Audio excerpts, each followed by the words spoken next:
This is the Stop Playing Podcast with Sham and Shaka. I'm Sham. I'm Shaka. What's going on, Sham? Hey, man, nothing much. It's a Thursday. We finally hit the mark.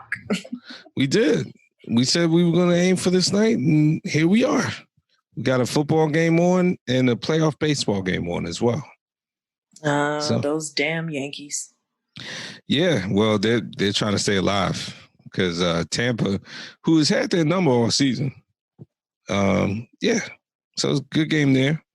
And we got TB12 on TV. Yeah, he's up by a lot. Didn't the Bears just score? I think they did. So yeah, we might be tightening it up a little bit, but yeah, Tampa was in control of that game, absolutely, and I think they still are. But I think the Bears just scored though, so we'll see. But he's looking good though, right? Avocado shake. Yeah, avocado shake indeed. I think, Shem, you said earlier he was 44 years old. Isn't he? No, I think he's like, now listen, it doesn't sound like a big difference, but I think he's like 42. I think maybe 41. Maybe, no, seriously. No, Brady's not 44 yet. I'm 41. He's older than I am. Okay. I believe 42 is greater than 41. Let's. I think he's born in 76. I swear he's born in 76. Wow, you were trying him. You were trying Mr. Brady quite hard. I think he's a 77er, but okay, all right. Okay, look. 77. So that makes him 43. No. I'm joking. I think he's 78. But look, no, it's 77. I just looked it up. That's why I said what I said. When's his birthday? August 3rd. So he just turned 43. Yes. Okay. All right. Well, you aged him up a year, and every year counts with people like him. But we're not in sports yet. How you doing? I'm doing all right. How are you doing? Good. I'm hunkered down. Actually, I've been working, obviously we all have, well, not all, but me, I've been working from home, but I've been taking advantage of the autumn weather to get out a little bit and get some fresh air when I can, take breaks from work, things of that nature. Is the air fresh though? Yeah, it is. It is. Well, I mean, I have my mask on. Yeah, no, there's a whole global pandemic out there. But, judging by the fact that I have to breathe air in the house and I don't think I have a filter in my door, it's the same air coming in and out the house. So I stay away from people, take my walks, do my thing. Voted. Which we talked about last time, but they've now set up the boxes all around the city. So It's interesting to see those out as well. So otherwise though, it's been good. Uneventful for me. How about you? I actually got my ballot in my email today. So email? Yeah, in Maryland, you can choose to have it emailed to you, or you can have it mailed, or you can show up at the polls. Really? So they email you a link and then you log into your voter account and then you can print out the ballot and take it to wherever. So wow. I opted to do it that way because I'm like, dang, it's already like October because I did it Monday. So I was like, I don't want to wait for them to mail it to me because it may take longer. So I was like, well, let me see how this email thing works out. And it literally took like a day. So I was like, good. What 45 feels about that? He can feel how he wants because Maryland has its own state constitution. I know, right? But man, he's already flipping out about the actual physical ones. Email? Oh yeah, that's a whole press conference in and of itself. Yeah, I mean they give you a secure link and then you just go in and you get it, and then after you get it, you're done. You can't but you can track it too. You can track, where if it's been received. Actually, they send you a text message once your ballot has been counted. So that's pretty cool too. So good. Good.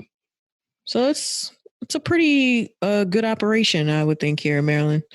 But other than that, I mean, you personally know, like the Stop Playing Podcast family doesn't know that I had recently started working for a food delivery service. One of the major ones, no need to name them. Let's call them Order Up for now because they're no longer in existence. I never even heard of that until you said it. Okay. Oh, I loved Order Up. And then it got bought by one of the bigger companies. Okay. But anyway, so I'm out about yesterday, and I've learned that the best times to do these things are like obviously during lunch and then at like the start of dinner. So yesterday I was like, oh, it's about 5:00. Let me just see what's out there. They'll send me an order or whatever. So the first order I got was from a place not too far from my home, an Italian spot. I don't particularly like that place. I think their food is salty, but I was like, whatever. I looked at it. I was like, all right, I can do this. So I pulled up. There was only one car there waiting before me. I said, oh, great. When she's done, she'll get me next, blah, blah. Next thing you know, I see the girl come out the restaurant and she's going to other cars.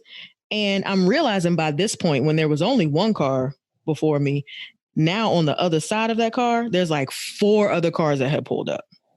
Okay. So I'm already past my like time where I'm supposed to, pick up and head to drop it off, right?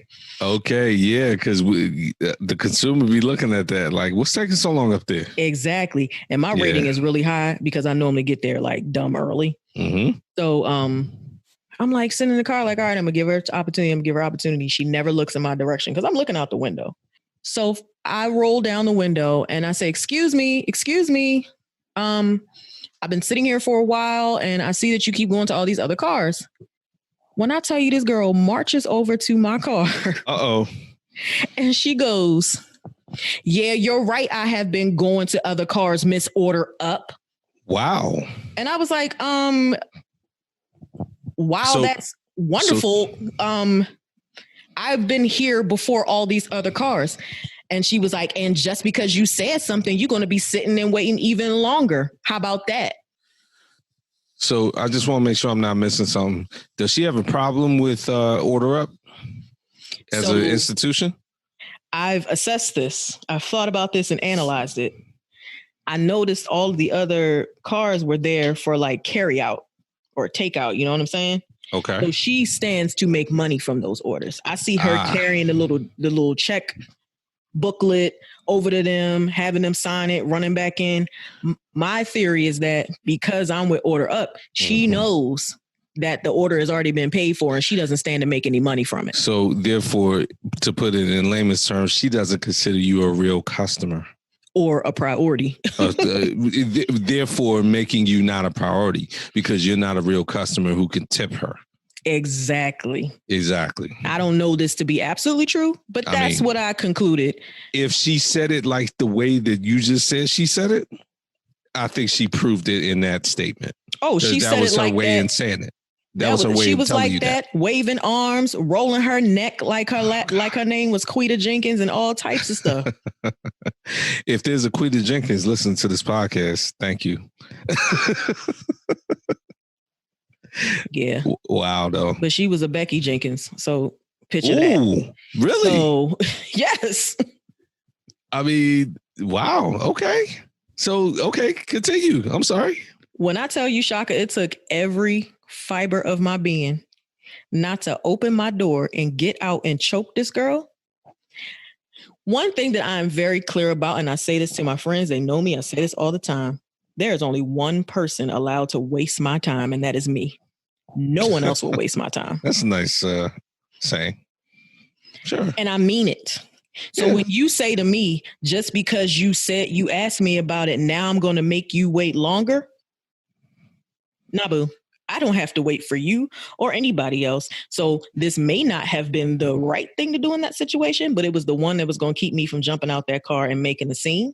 I said, no. I will not be waiting for you to do anything. Somebody else will be coming to get this food and taking it to the customer. So you canceled the order? I absolutely did. So was your rating affected? Don't you have to give a reason? I absolutely gave him a reason. What was the reason? I said that the employee something like she was insanely rude and unprofessional. And I sent it and then I got assigned another order. So, I consider myself to be a tolerant customer, probably too tolerant according to many people I know. If I got that reason and therefore my food was delayed, your stars would have went down. Yeah, but those stars don't belong to me at that point. They belong to the next person. Wait a minute. If somebody cancels my order, and I don't want to go too far down the rabbit hole, this is just one quick question. If the order upper who's supposed to pick up my food cancels my order, I can't rate them? No, you rate the person that you have that shows up. You rate the food and the delivery at the end. So once I cancel that order, that's no longer mine anymore. I don't get the money. I don't get anything or the rating. Okay. I understand. I sort of understand, but then I don't, because then at some point, if you can just cancel order with no consequences, then like anybody could do that. Well, you can cancel as many orders as you want into a certain point. But because I'm not a habitual canceler, it doesn't reflect badly on me and Order Up's eyes. Okay. You know what I'm saying? I want to be able to rate every person involved in my order. I guess is what I'm trying to say. Well, you never will, because I don't know if you've noticed when you order things, like sometimes your delivery person will change in the middle of the order. Yeah. That's why, because that person has either decided to sometimes I'll get one and they'll send me half across the state and I'll be like, I'm not going that far.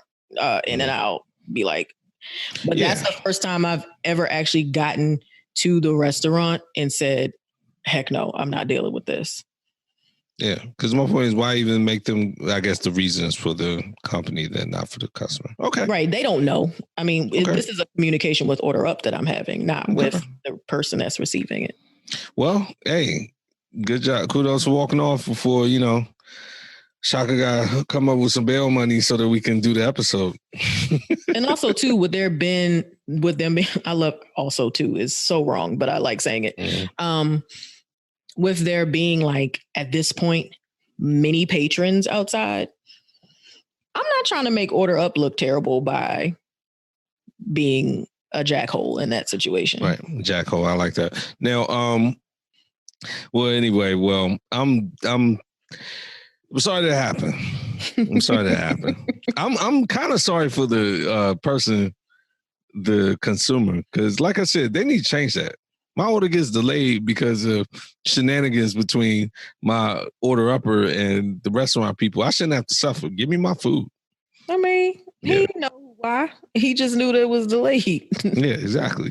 He could probably ask. I mean, I'm sure that they would tell him. Like, I as the consumer, am the true victim of this fallout.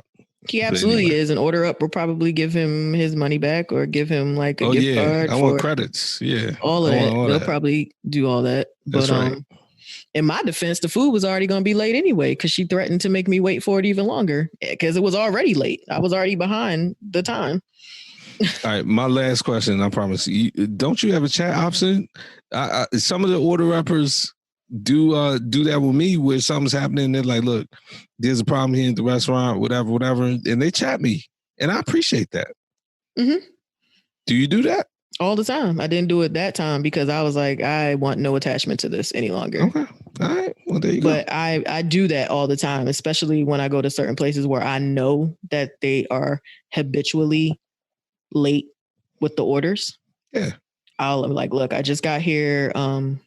This it's probably going to take longer than it says, blah, blah. But then it works out because I drive hella fast and I end up getting there early anyway. So there's that.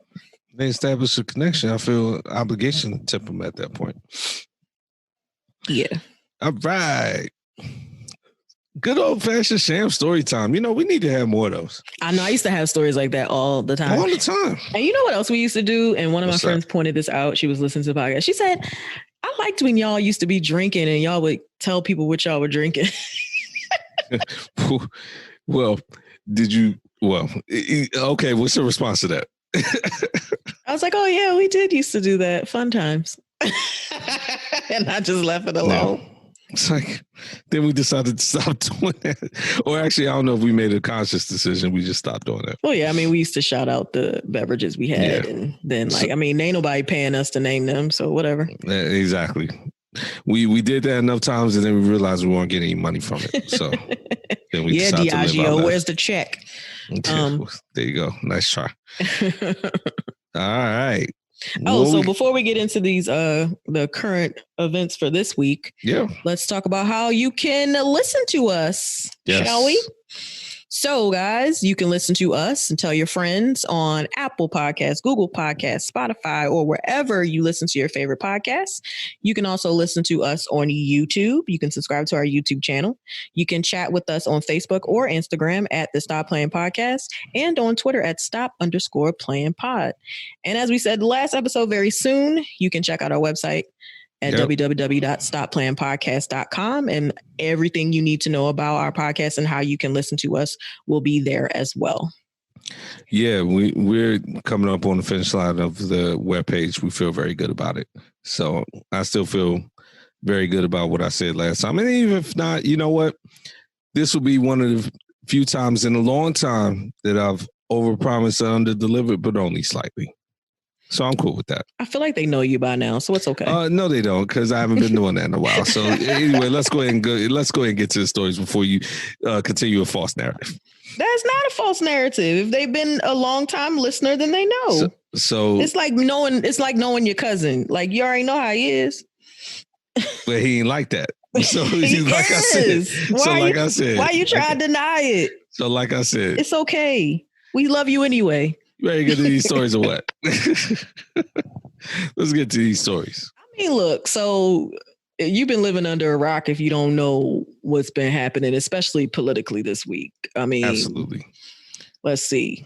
45 got COVID. He got COVID. And there's been a vice presidential debate. So let's start with the COVID. Because we'll get to the debate, because it comes into the debate and it kind of feeds into it. So 45, even in announcing he had COVID, it's just a shroud of lies and just it's like you can't just normally announce something. Remember a few episodes ago, or now a lot of episodes ago, when the prime minister candidate he made a statement. He sounded ridiculous his wife had it. Oh, yeah, in the UK. Well, I was talking about Canada too, right? And they had it. Yeah. I remember that. He tried to say she didn't have it, and he had it. Exactly. And he's still going to quarantine and stuff like that. But the point is, they made a statement. They were very measured about what they were doing. So the way this trickled out, Hope Hicks had it first. Mm-hmm. Or at least she announced it first. Mm-hmm. Then after that, very shortly, 45 and Melania and the First Lady, Melania Trump, announced that they have it. Now, here's the problem. We're trying to sort of get a map together and contact trace and do all this stuff. But the basic facts that we know is that 45 allowed Hope Hicks to travel knowing that she had it, because she had told at least him and the immediate staff, they traveled with them and they were traveling to locations for the campaign. Yeah, because it's a hoax. Well, according to him, right. Yeah, so why wouldn't he let her travel? And the point being, she could have infected other people. She clearly either he infected her or she infected him. But the point being, and she might not even be the source, but everyone in that inner circle, Kellyanne Conway has it. Stephen Miller has it. Didn't Kellyanne Conway lie to her daughter and say she didn't have it? So she would spend time to her. spend time with her. Sham, Thanksgiving's coming up. I would pay to have a camera in the Conway household on Thanksgiving. Like 2 years ago. Whose household were we in? The people down in Arizona. Yes. Yeah. that was great. Yeah, with the brothers and sisters. Mm-hmm. Yeah, but no, so everyone has it in their household, or excuse me, in that inner circle. And 45 allowed her to travel, and then he's been traveling since he's gotten it. And then on top of that, he announces he has it. He says he's fine. Then we get a report that he's feeling feverish. Then we get a report and we see him go to the hospital from the White House to go to Walter Reed, which for all you people out of town, I mean, they said it was in Maryland, even on the news. But I mean, when they say it's in Maryland, it is in Maryland, but it's literally right over the border. It's Bethesda. Yeah. And the reason I say Walter Reed this, Silver Spring too. The reason I say this is because I was born at Walter Reed. And I like, and it was in DC until about 2011. And I always, I say I was born in DC because I was. Yeah. And I have to be reminded that Walter Reed is no longer there and it's actually in Maryland now. Right. So when I hear it, it sounds weird. And I think that's what you were alluding to as well. Yeah. But it's right there on Wisconsin Avenue, right across from NIH. NIH, I was about to say, right there. So he had to be airlifted there, or whatever, not airlifted like he was on a stretcher. But the point is, he went out there. He was in the hospital, and then his doctor comes out, his personal physician, excuse me, and his personal physician is in the 45 like ilk. He comes out and just gives erroneous and or just completely false information left and right. He's such a clown. To the point where if you watch that press conference, all the people who actually work at Walter Reed, even though they had masks on, the looks that you could see them giving him were like, you asked us to come out here and stand behind you for saying that? We're doctors. You're making light of our profession. Everything you're doing right now is giving false information about your patient who is now our patient. Yes, he's the president, but you can't come out here and lie. Wasn't he out there in a white lab coat too? Yeah, I mean, it was. I was like, what are you doing? It was a sideshow. He's such a clown. Now the big problem, going back to, we talked about last debate, we taped right after the last one, is when did he know he had COVID, and what was his protocol for going out there? I mean, he was completely unhinged that whole night. He and Joe Biden were standing definitely 6 feet apart, if not more than that, the whole night. They didn't shake hands or do anything like that. But the point is, the virus is airborne anyway. So did you know you had COVID when you went out there? And even if you didn't, your recklessness could have infected Joe Biden, Chris Wallace, and anybody who was around in that debate. Joe Biden's been tested every day, so that we do know. But that's kind of where we are. The way he's handled himself with COVID is the way he's handled the country, which is horrible. Oh, yeah. And just even his response to his own COVID sickness is irresponsible. Like, it's reckless. You out here telling people that the cocktail that you got is a cure. Yeah. It's like, if it was a cure, you went to the hospital like 2 days after you said you had it. Right. And did you see, there was a video of him, because that's all he's been doing now is videos, where he's literally like wheezing in the video. Like, no, bro, it looks bad. Why aren't you on a ventilator? Like, get out of here. And then I saw, he said he refuses, though. He's going to do the debates, but he refuses to do a virtual.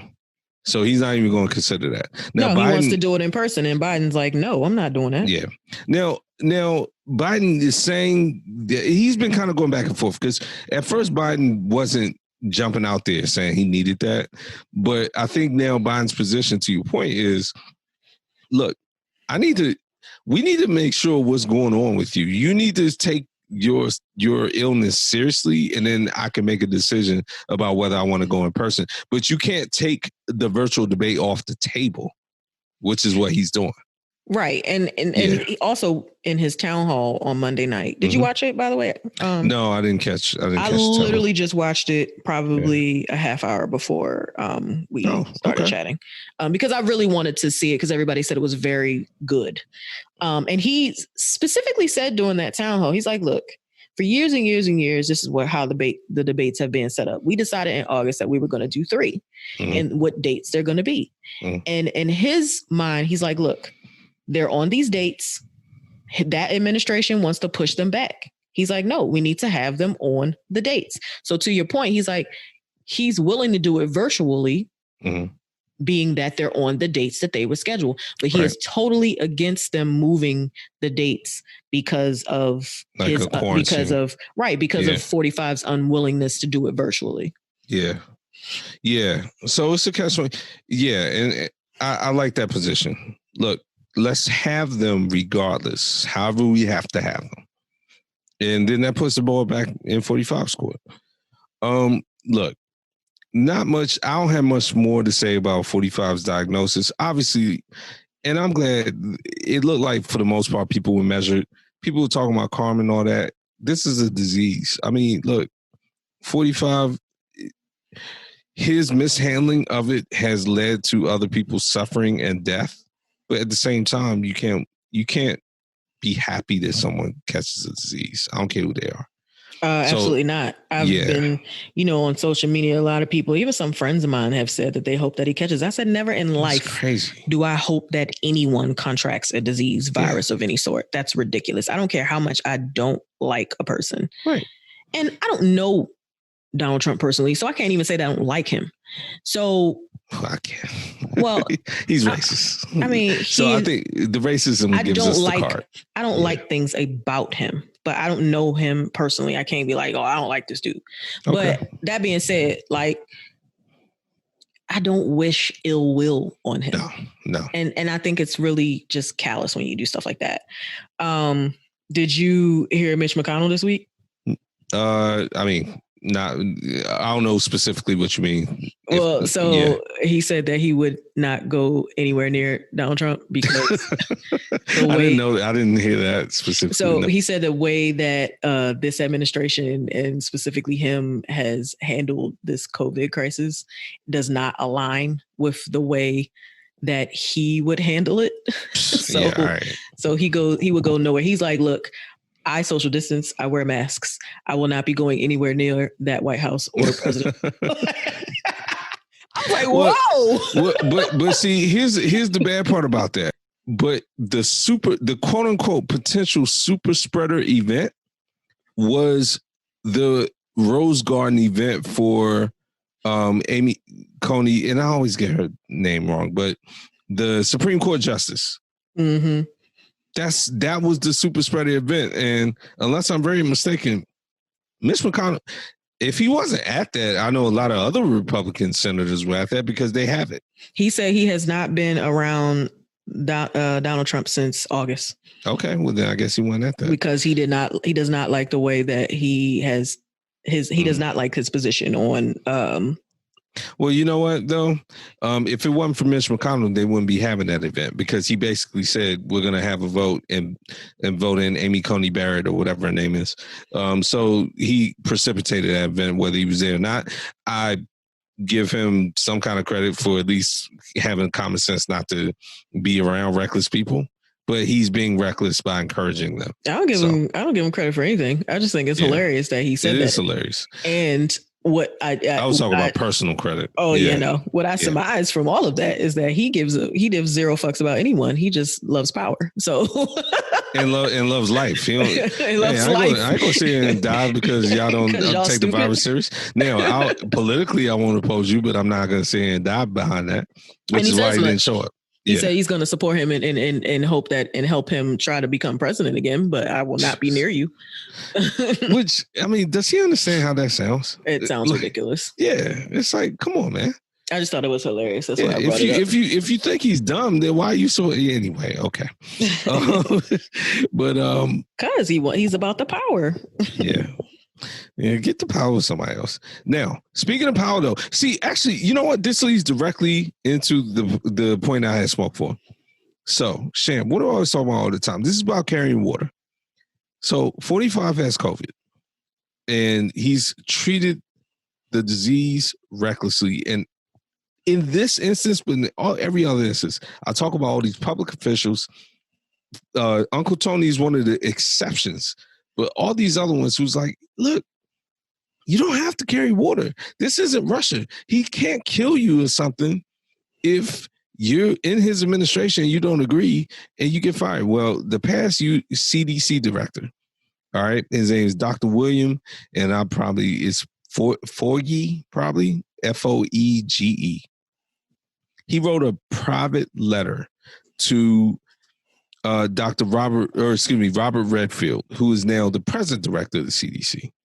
And in that letter, Sham, this is why this man's my hero. For this letter, I mean, he did exactly what I was talking about. He said, look, not only forget resigning, because people resign and they leave quietly out of administrations when they don't agree with something they're doing. He said, no, you have to criticize him to the point where he fires you. That's what you have to do. And he said, this is too serious. I was director of the CDC, and what's going on now is reckless. He said, we've got the worst response to this pandemic that you could possibly have. When your immediate predecessor says that about the job you're doing, you got to look in the mirror and say, and this is what I've been telling anybody who's been carrying water, whether it's Nielsen, the Homeland Security lady, when they were taking babies at the border, it's like, look, resigning is not enough. You can't resign and then after the fact criticize the administration. You have to speak up and then make them fire you. Because, I mean, you're already in a position of prominence. You go out and write books and do that. You can make your money, but you can't walk away from stuff like this.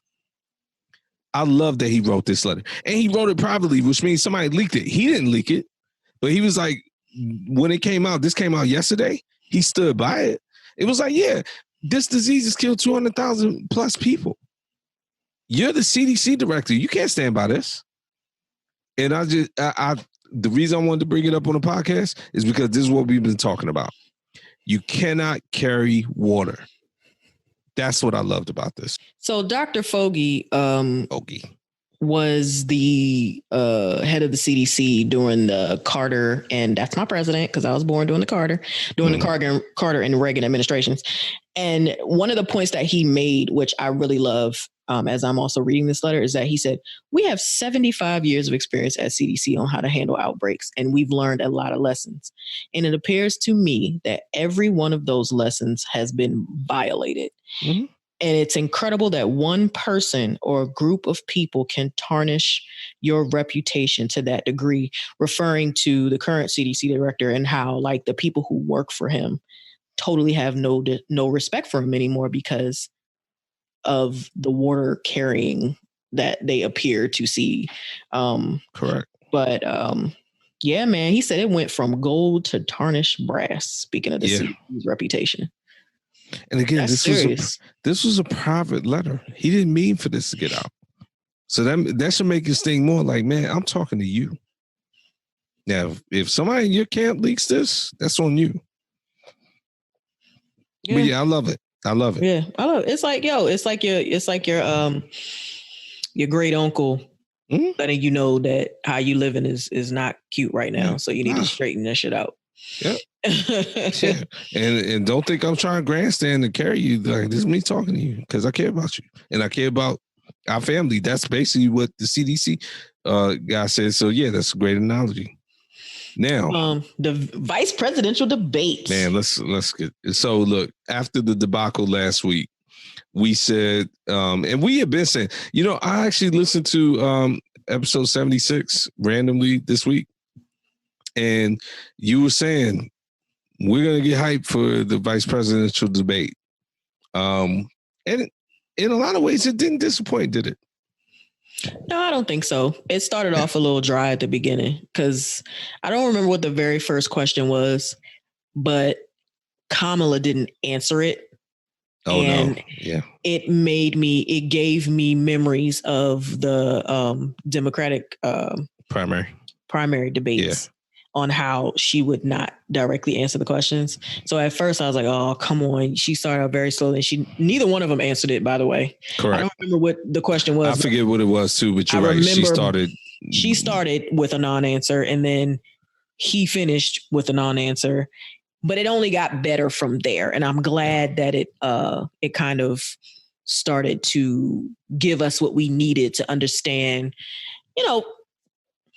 I guess to understand what each party stands for. I want to say, I mean, we kind of already know what the Republican Party stands for, but it did give us a glimpse into what the plans are on the Democratic side. Yeah. I mean, again, I don't remember the question either, but I remember her specifically, something we talked about before. She told a story that was unrelated to the question. And it was like, okay, so you just wanted to use this time to tell that story. Exactly. What are you talking about?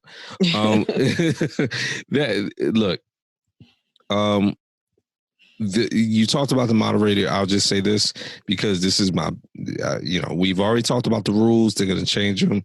Hopefully, if there is a debate or whatever happens, they're changing rules about the mics. it was not nearly to the degree. Yesterday was an adult actual debate that we've seen in politics for years. However, bad moderation is still bad moderation. Oh my God. Did you learn nothing from last week, woman?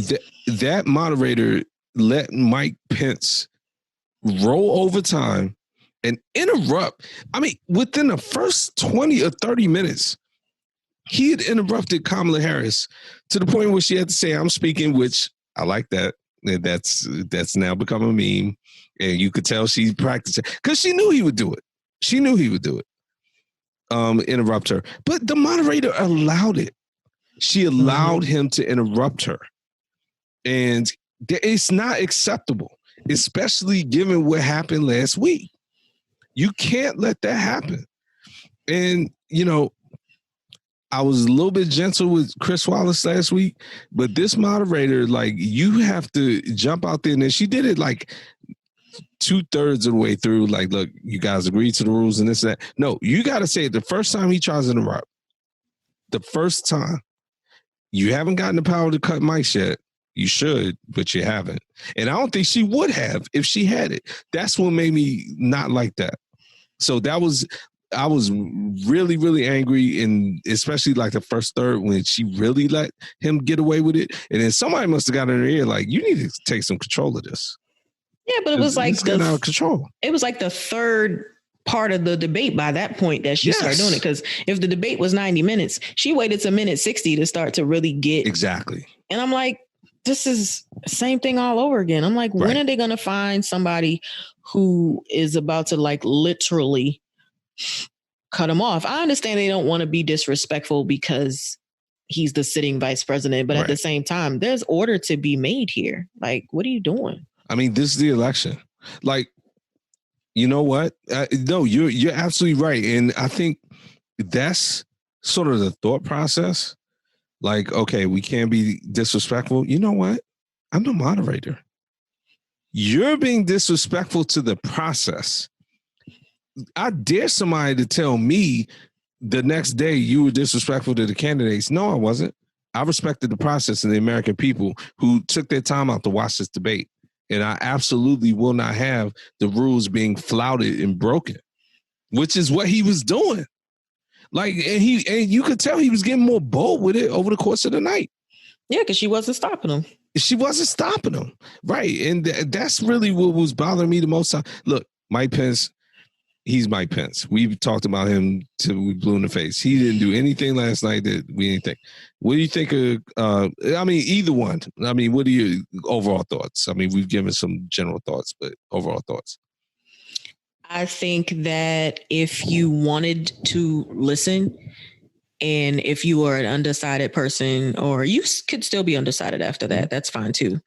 But if you were an undecided person or you weren't a person who knew exactly what Joe Biden's campaign platform and his policies and what he stood for, you got it from Kamala if you were listening. If you didn't allow Mike Pence to cloud your judgment by saying that she was lying about everything she says. Now, if that's the case, then you just don't want to hear what she says, because if a person is standing in front of you telling you this is what we plan to do and the other person is saying they're lying and you believe the other person, that means you don't want to know. Correct. Because no one else can actually tell you except the person sitting in front of you. Just like the person, like when she said, Vice President Pence, I will not sit here and be lectured by you about my record. Yeah. Like, you don't get to tell me what my record is. I live the record. Yeah. So I just kind of feel like you could walk away from this debate knowing now what you didn't get to learn last week, because 45 was talking all over Joe Biden. You couldn't get a word in. He couldn't get a word in. But I think from the other side, it kind of reiterates that we still don't know what their plan is for anything.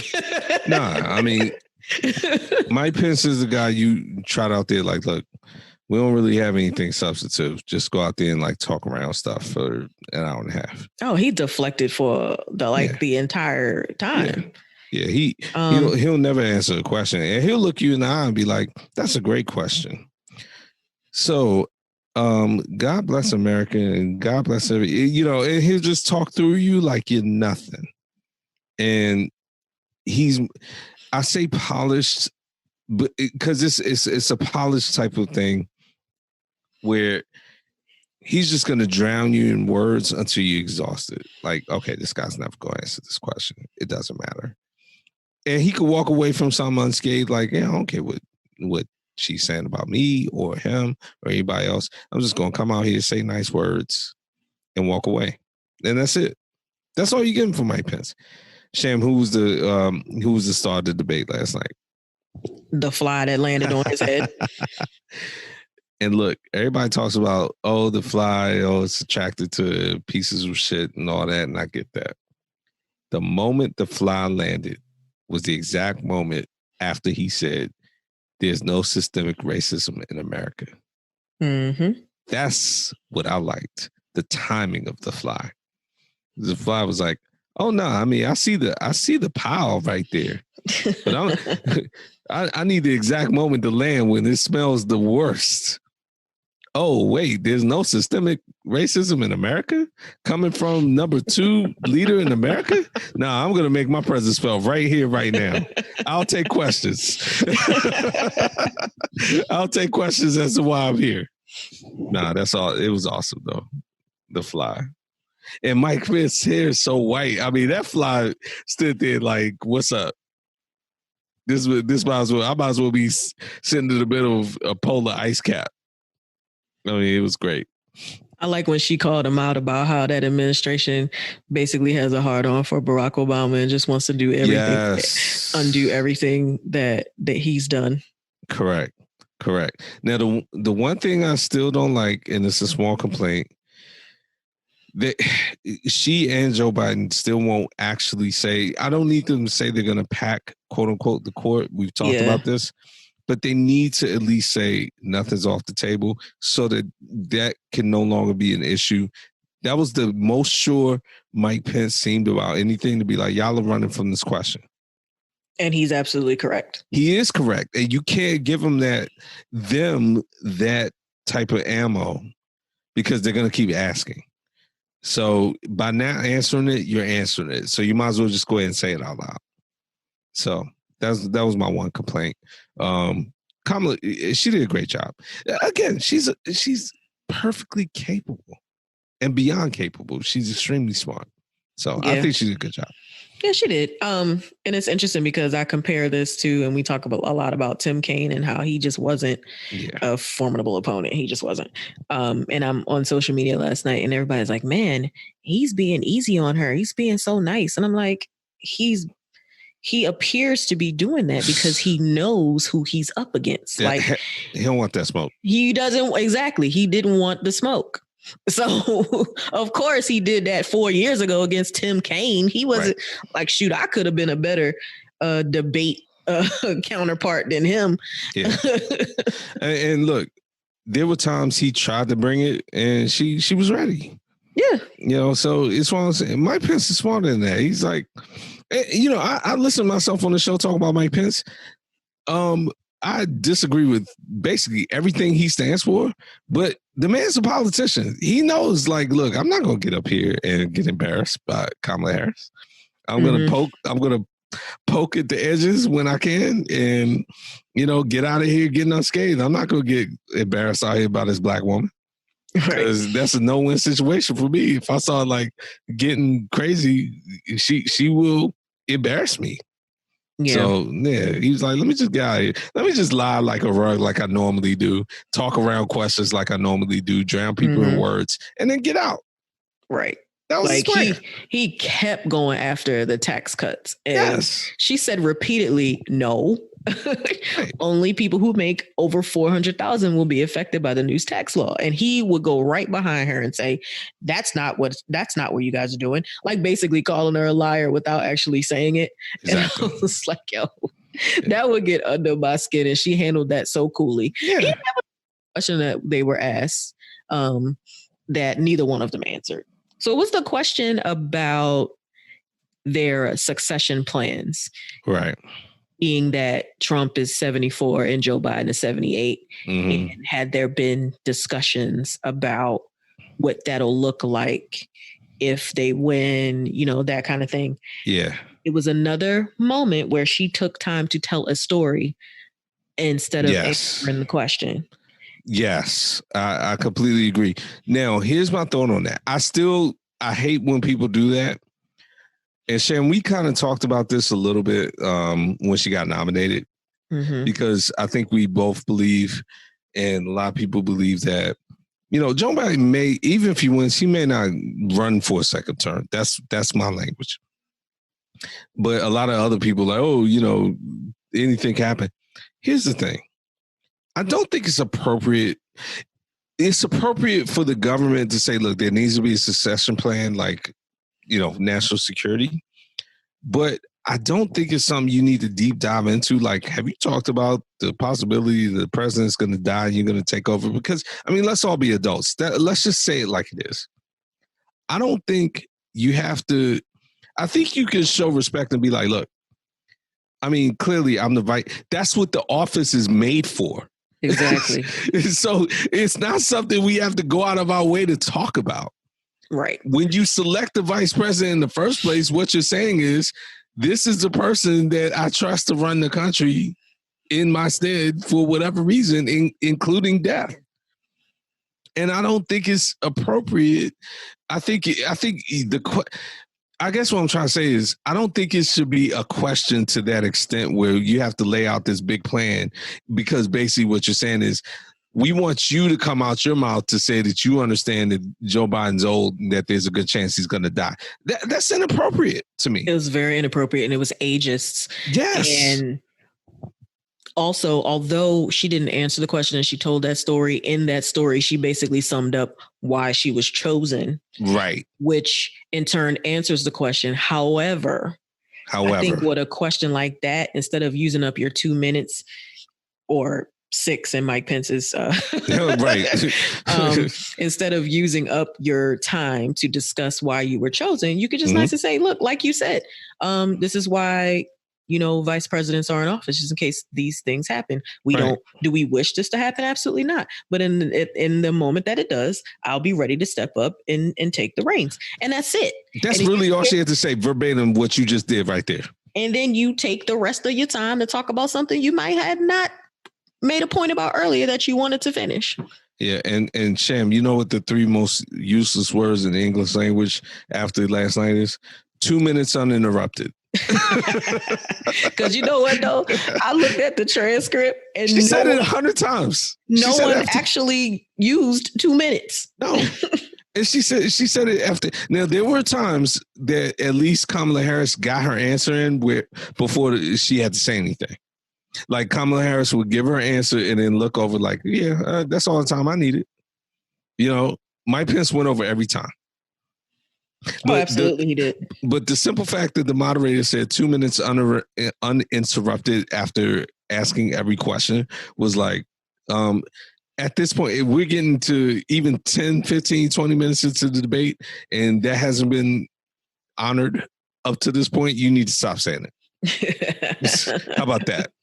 Because that's just getting on my nerves even more than the interruptions. But in general, I think a lot of people, I watched the post-debate stuff and stuff. The vice presidential debate is not like it's going to move the needle in terms of, the votes. However, to your point, though, and we said it last week, that's the most substantive policy discussion you're going to get in this election, period. Was that debate. So after this, it's all theater. Right. Specifically because of 45. So undecideds, if you didn't decide after that debate, at this point, you might as well go ahead and flip a coin and go to the ballot box. Because that's it. That's all policy you're going to get. So any other word on that?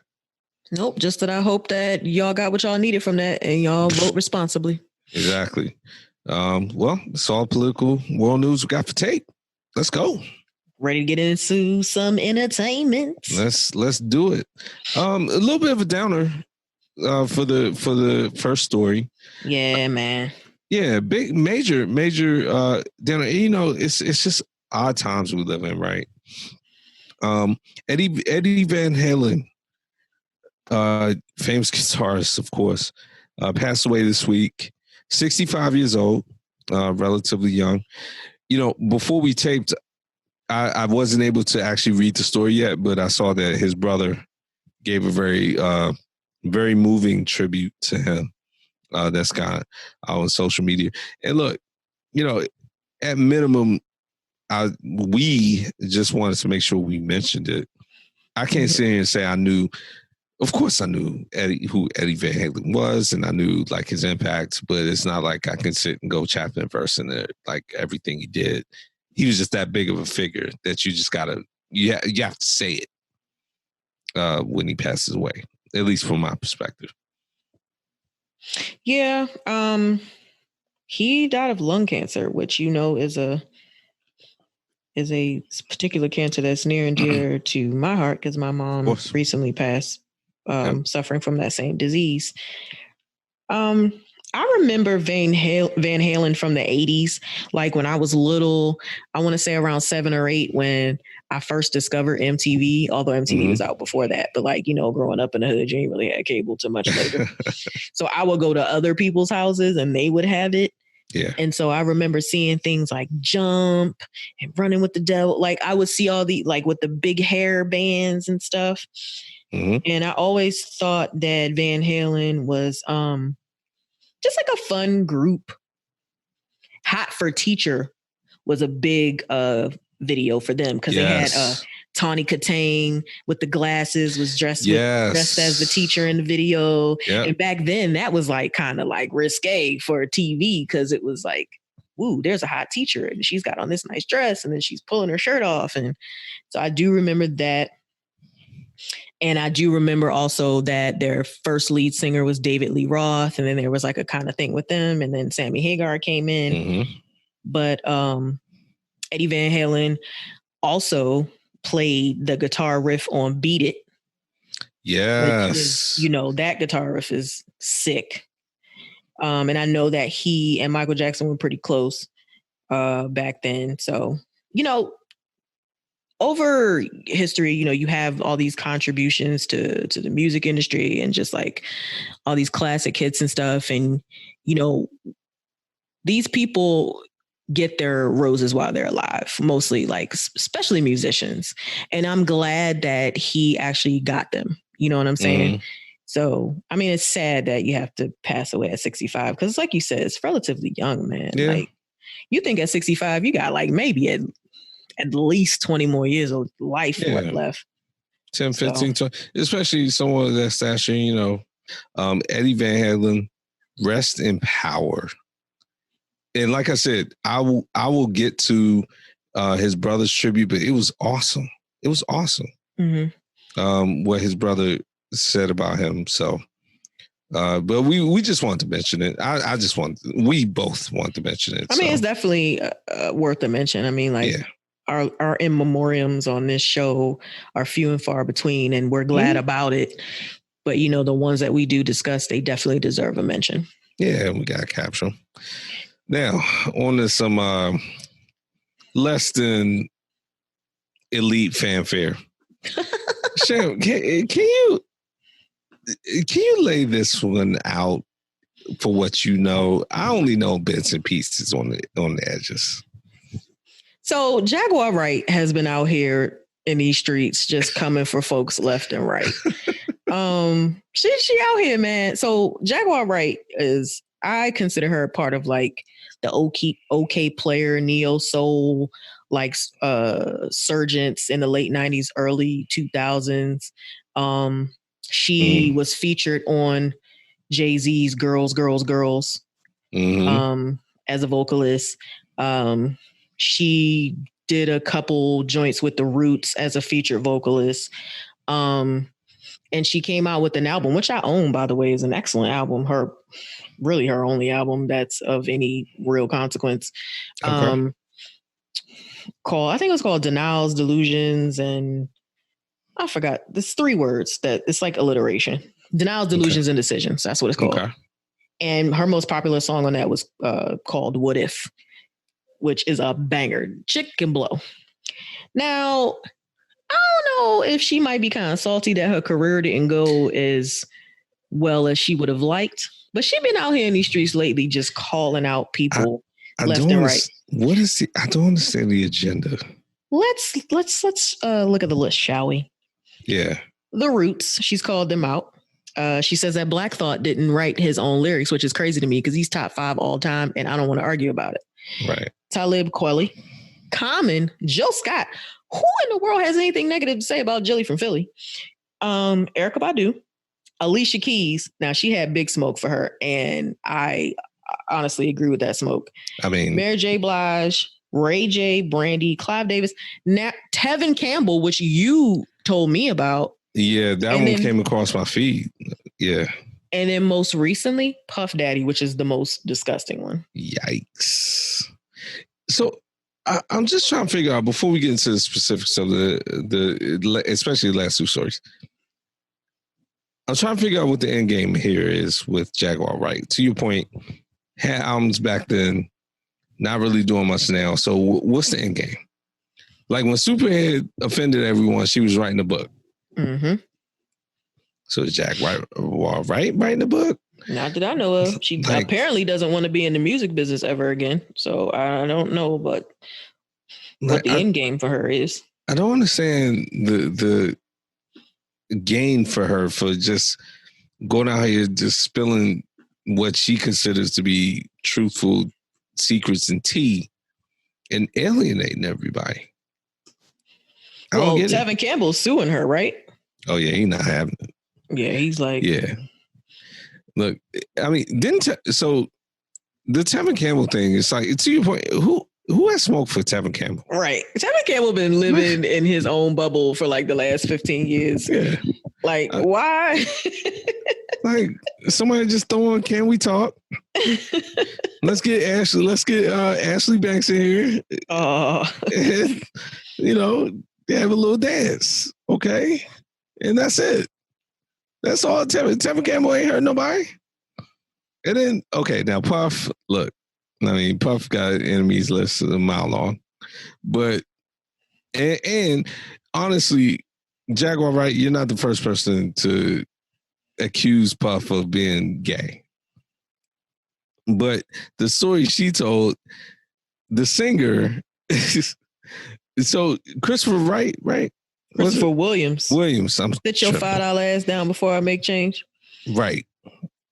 Christopher Williams, look, like you said it best. I think he shouldn't be anywhere near her after this story. Oh, dude, when I saw his Unsung and saw how angry he could get, I was like, yo. I mean, you said, hey, Kareem from the bank gets gangster, actually. Right.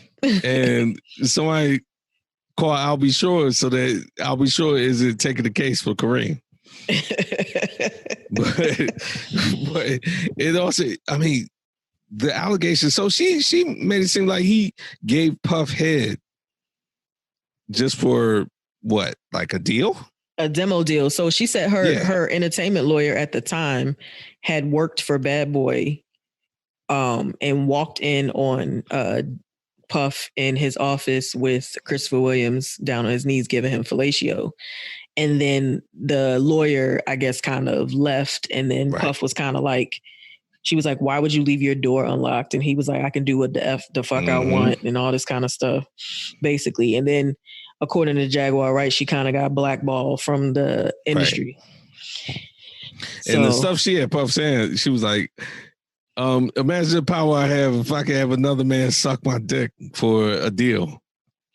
So it was one of those, like, he's gay, but it was also on a power trip, like a rape. Like I can do what I want, and if I want to have some, you're right. Yeah. Did you hear the stuff, hear about the stuff she said about Common? No, actually, when you mentioned Common, I was curious about that. She said that he, I guess she was in bed or something, and the next morning she feels something poking in her face, and he was trying to shove his penis in her mouth. Okay. I didn't know that was Jaguar Wright. I remember hearing an accusation about Common. Mm-hmm. I do remember that. So that was Jaguar Wright that said that. Okay. Yeah, and apparently it's allegedly he and Tiffany Haddish are expecting a child. Oh, all right. Well, good for them if that's true. Yeah. Okay. Do you feel the same way? I mean, I just say yeah. I don't know. Okay. All right. Well, we'll see. But I need Jaguar to either write a book or calm down. Because what is your end game here? And if you are writing a book, just put it in there and shut the hell up. Put it in the book. Yeah, I mean, Superhead had the decency to like get whatever, probably 5% royalties Dame Dash paid her for that book first. Put it in the book. And I feel like even if these things are true, you now sound like the town crier. Yeah, especially you're not coming out with work. That's the problem. Right. So really all you're doing out here is trying to sell possibly false stories for a profit because you can't, get on your own too and get back to your art. So stop. Yeah, stop it. But yeah, the Puff story. See, the Tevin Campbell story I sent you a while ago, and then when the Puff story happened, I was like, okay, this chick is out of control. That's basically where we're at. Like, you're out of control. Yeah. Yeah. Now, so let's move on from her. How we looking, Sham? It's early to mid-October. Mm-hmm. So last year, and actually really since we started the show, you're more into sort of network TV and everything else. So you put me on, I don't really watch much TV, but if stuff let me rephrase. I don't watch much like network. Okay. sitcom / network, even network dramas. I don't watch many of them. I'll give you some stuff I'm watching in a second, but has anything caught your fancy? Stuff starting back up? Anything you want to draw our attention to as the family? The only show that I've gotten really any notice about was this new show on Fox called Filthy Rich. And I'm only watching it because Kim Cattrall, Samantha from Sex and the City, is in it. And I feel like she's always fired when she's on screen. So I haven't, and it's kind of like a Southern rich family kind of craziness, like Dallas, Dynasty, those types of shows, like a soap opera. So I haven't really watched any of the episodes yet, but I have it on my list. Cool. Is she a matriarch? She's the matriarch? Yes. Okay. But other than that, like because of the because of COVID and the lockdown and everything, like a lot of studios were kind of delaying making stuff. Like even like all the Chicago shows will be back. They'll be back next month in November. What would you call? Oh, I was about to forget it, but now I remember it. The Chicago Wheel, is it not? Huh? It's called One Chicago. Wait a minute. I thought it was called the Chicago Wheel, where it's like Chicago Hope, Chicago. It's not called the Wheel? No, it's called One Chicago. Oh man, I'm tripping. I really thought I heard you say wheel on this very podcast, but okay. All right. I'm tripping. But okay. All right. So they start up soon? They start in November. So we've talked about Tyler Perry a little bit, and we talked about him on the last episode, but he premiered a new show, and then one of his shows got not rebooted, but it kind of picked up where it left off, and that's House of Pain, and he has a show called Assisted Living. There's a new show on Netflix about a girl who moves to Paris and starts a life there and doesn't know the language and stuff like that, which has gotten really high ratings. But I don't really count Netflix as like a fall TV series kind of vehicle because they just pop up new shows like whenever you blink your eyes. Yeah, they pop them up, they shut them down. Yeah, I mean, they do whatever they want to do. Actually, real quick on Netflix, I saw a movie last week called Triple Frontier with Ben Affleck and Oscar Isaac. Very good. kind of a action movie, a little bit of suspense. So like that.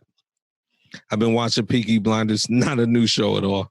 By any means. By any means. However, I've been watching it, and that's a show that belonged on HBO. It's a mix between Boardwalk Empire and like The Godfather.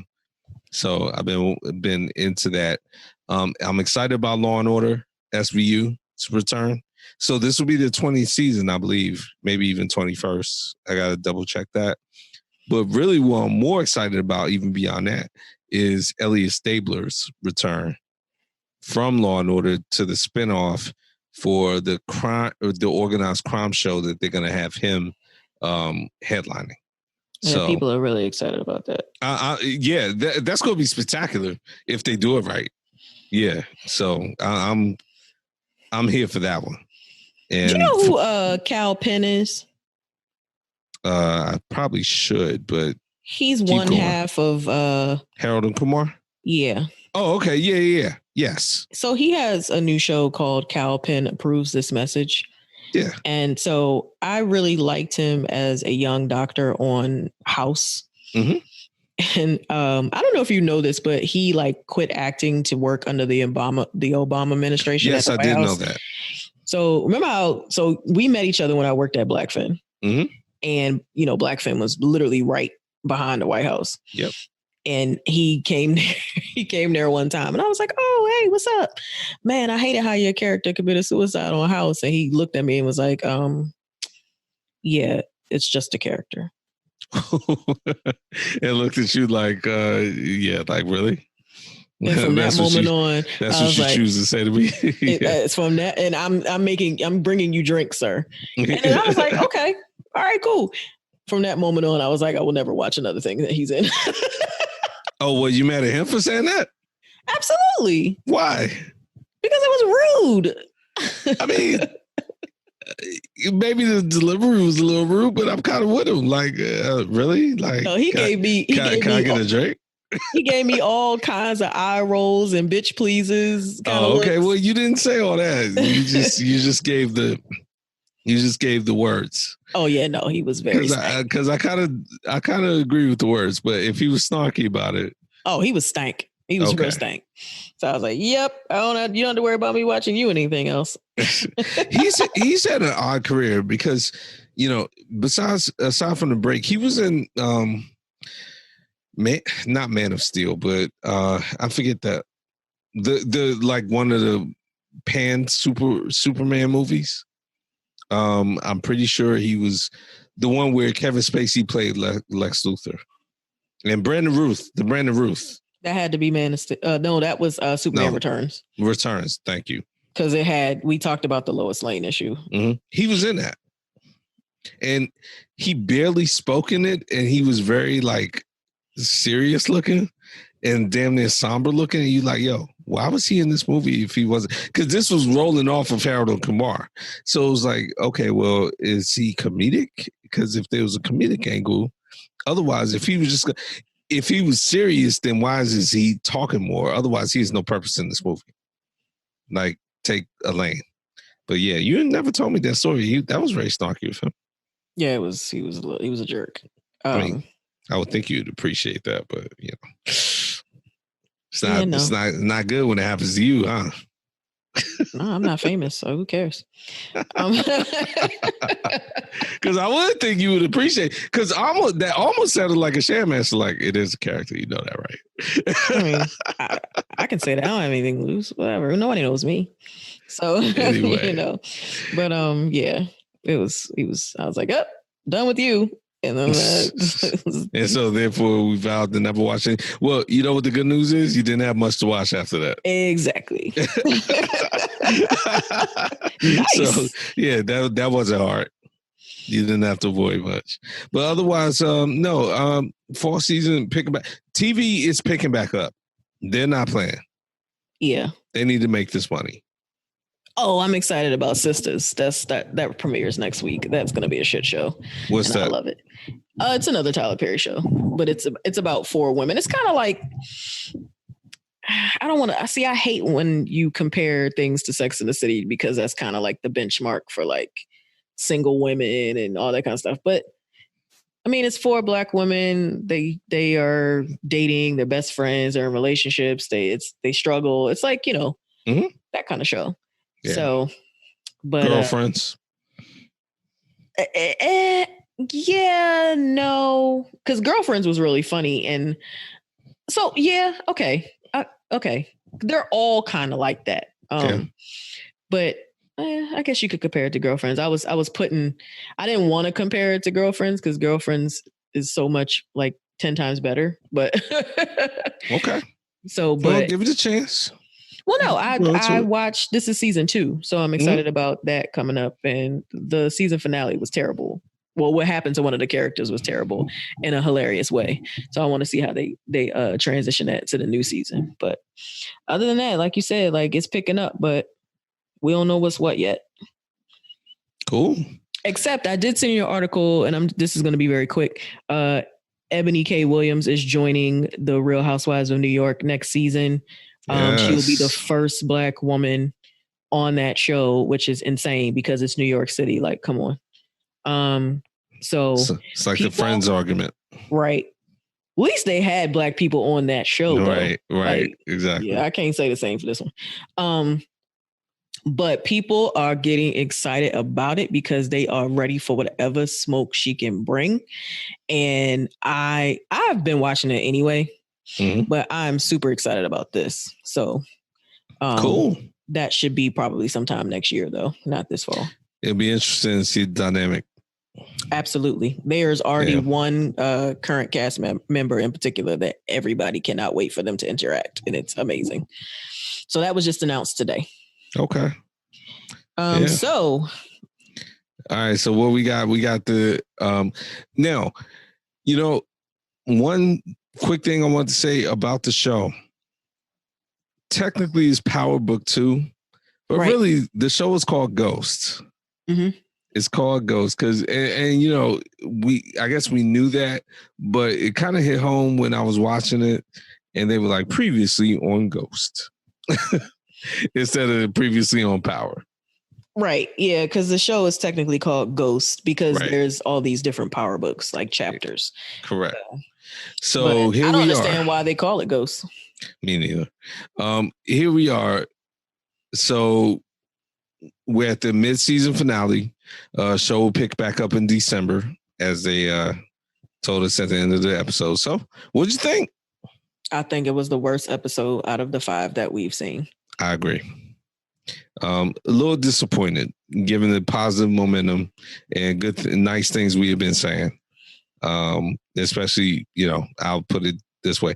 You've enjoyed Power more than I have in general, but I was really, really, really like buying into the writing.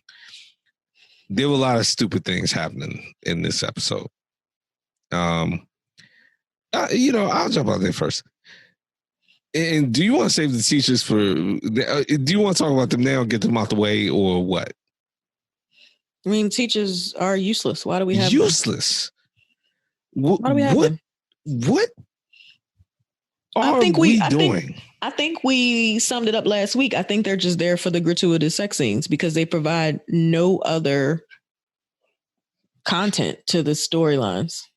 Sham, there were 2 moments in which I made some kind of outward noise, even though I was in a room by myself, like watching the show. I won't say the other one right now, but when that teacher plagiarized Tariq's paper. Oh my gosh. I'm sitting there like, okay, I didn't care about your stupid book beforehand. But the fact that we're sitting there and you've been lecturing Tariq and doing all this and doing all that, and I kind of stuck up for him in the first one, you're going to look at this man's paper, and because you have writer's block, you're going to start plagiarizing your, I don't know, 18-year-old student who you know for 3 weeks, and I'll let you say it. There are other problems with that. Man, first of all, the section that he read from the paper wasn't even grammatical. And it didn't even sound like a college student had written it. So Like, you're so pressed to make a book that you as a teacher thought that sounded good. Now, when I first saw him do it, I was like, well, maybe he's just drawing inspiration from one sentence that he said and he's going to build from there. I mean, they had him hesitate. Yeah. Right. I said, well, maybe he got some inspiration from, just that one sentence. That's not uncommon. And then I was like, wait a minute. He is straight up copying word for word this kid's paper. Now, wasn't even written well. Here's my question. According to what we heard in that episode, that man's first book was so moving that the publisher or publishing agent or whoever the hell he met with in that restaurant, he cried and old girl cried. And the parents slurped them. Remember they were at the dinner party? Yes. Here's what I want to know. The relationship and interaction I saw at that table with the publicist, that was like some guy you've had business dealings with who I guess used to be your homeboy. But the point being, I don't see that guy crying over anything. So I want to know how you went from writing something to make that guy cry to plagiarizing a day-old 18-year-old that you barely met and, to your point, wasn't even writing grammatically correct paperwork. Now, what are we doing out here?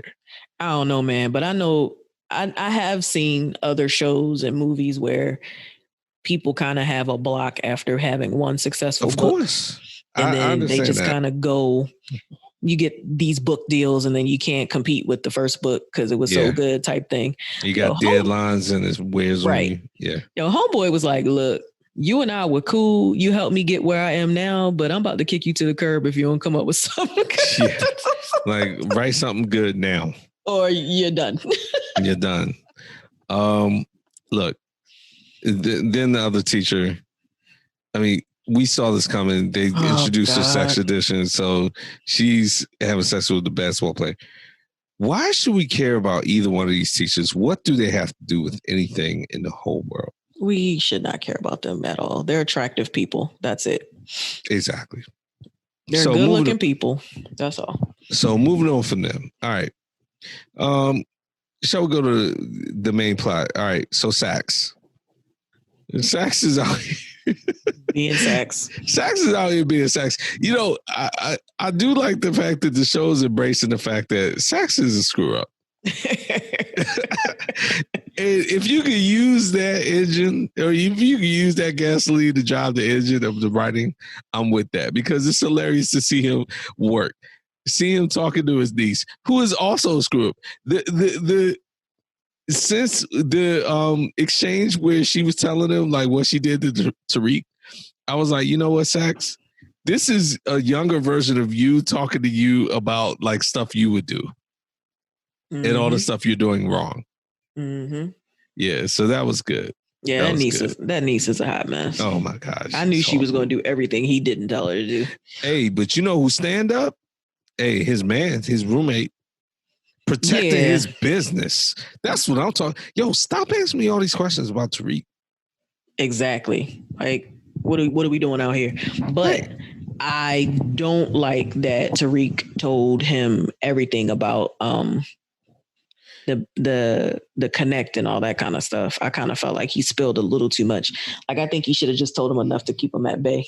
Yeah, he caught him off guard. He was feeling guilty, and I think Tariq still wasn't back 100%. From the roofie or whatever you want to call it. That whole sequence though, that was lazy to me, like lazy writing to have all that happen. Mm-hmm. I just think whatever.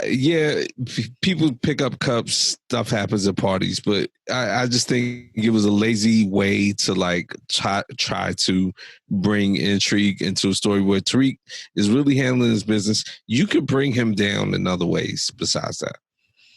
So the one part of the story that really kind of was stupid to me is the answer in the St. Patrick family when they don't want to deal with something is always to like eliminate them. So but they do it to their own detriment. Yeah. Well, Ghost never really did, but I feel like Tasha and Tariq are not very good at being as savvy, obviously, as Ghost was. Right. So, for instance, she pretty much tells Tariq to go and kill Tamika. Correct. Which he was fully ready to do until Method Man showed up. And I'm like, okay, so your answer, you don't want her to testify. So your answer is to have Tariq kill her. So now the court and your lawyer are going to be like, okay, it can't be a coincidence that we needed her to testify and she's now dead. All that's going to do is make you look worse. Yeah. So I'm so glad that he showed up and it prevented that from happening because it just didn't make sense. The day before a testimony, a witness in a mob queen pin case, quote unquote, comes up dead. And one that's supposed to save you. Right. Look, on top of that, I'm glad that they at least said it out loud, but it is still frustrating for them to be sharing information that should have been shared like eons ago. Right. Where it's like, you should have told me that a long time ago. You should have told me that a long time ago. Yeah, no, we all know that. Now, on one level, it's like, well, thank you for saying that out loud. But on another level, it's like both of y'all are dumb in some ways. Now, not so much Tariq, because actually Tariq was handling it. He was handling it. Actually, I kind of wish that conversation went another way. Like, if you just kind of chilled the hell out, I actually had this situation well under control. I didn't tell you because you can't be trusted with information. Tasha. Like, right. Yeah, I mean, you can't talk like that to your mother, but it was one of those things like, why do you tell me this? Well, you know why? Because you can't be trusted with information. Like, you make terrible decisions. He actually had this situation well in hand. All right, so what do we think about the Method Man twist? Or if you want to call it that, whatever. Oh, when he teams up with Sax? Yeah. I think that he senses that Sax is having a moment of desperation to save himself. So he's working him. Yeah, he is working him. He's working him. If Sax is smart, you can't trust that for 2 seconds because you know Method Man he has no respect for you. None. He's trying to get you recused twice. Yeah. He's fresh off, like he's actually in the middle of the process. Like we technically haven't even gone to court tomorrow.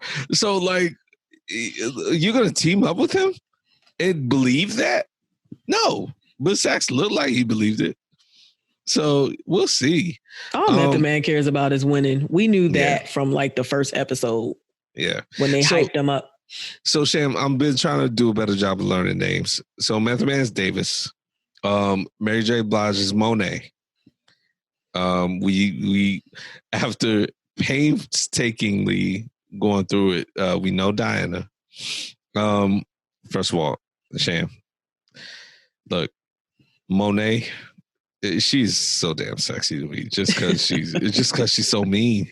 She's so mean, and she just be like putting game down. That whole little exercise with when she was talking to her daughter, and then homeboy showed up, the cop, and she just was like, "Look, man, I'll do what I want to do. Get out of here." I mean, that whole thing. And then the outfit she be having on. Mary J. Blige just never looked sexier to me. I'll just go ahead and say it like that. It's just cards on the tabletop. Her daughter, you caught that. Tariq's not really feeling her. He kind of played her to the left. Yeah. So, yeah. In cahoots with her mother. So there's that. I mean, you're just going to send your daughter out there like, I need this information. Like, go down there and get this. And if you can't get it, like, you're not as smooth as me. Right. Which she already knew. And then to find out at the end that Tariq was a part of it, like, yo, you just humiliated your child on purpose. Just you can trust Tariq. Now, clearly they're going to keep this going, but Drew, the other son, and the basketball player, that went kaput. That plot is going splat. They tried to tease that up. That's still going to keep going, but yeah, Drew, I mean, we talked about his homosexuality last episode. So I don't know how I don't know why he was even pursuing that. Like, if you know anything about like athletes, they're never going to come out the closet while they're still athletes. So, dude, you tried to kiss him at a frat party? Right. Come on, man. Yeah, come on. You're smarter than that.